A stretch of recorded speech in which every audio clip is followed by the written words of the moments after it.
Je viens de me rendre compte que j'avais oublié une chose essentielle. Bonsoir de nouveau. En effet, je vous ai un peu laissé sur votre faim finalement dans la vidéo précédente. J'ai expliqué dans cette vidéo que finalement, si vous vous intéressez à quelqu'un d'autre que le pervers, que votre pervers préféré, vous allez provoquer en lui un agacement en fait. Il va être en fureur, il ne va pas être content. Alors comment ça va se concrétiser? Il va en fait soit bouder comme un gamin, en fait, comme un tout petit gamin, soit il va essayer de vous reconquérir et d'attirer l'attention sur lui de façon tout à fait puérile.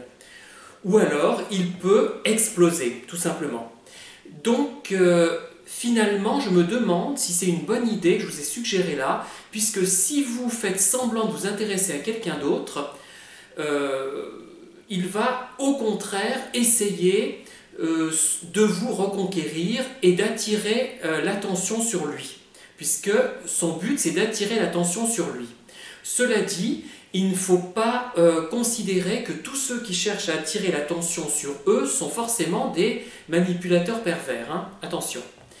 Donc, trois attitudes possibles, une sorte de caca nerveux, par le biais d'une colère qui peut paraître vraiment puérile, une bouderie, ou bien une volonté d'attirer l'attention sur lui et de vous rattraper, provisoirement. Mais en même temps, il ne faut pas se leurrer, ça ne signifie absolument pas qu'il s'intéresse à vous, ça signifie simplement que vous avez adopté à son égard une attitude impensable pour lui, vous l'avez dévalorisé, et c'est une manière effectivement de lui montrer qu'il n'est rien, ou du moins pas grand-chose. Voilà. Mais faut-il appliquer cette méthode?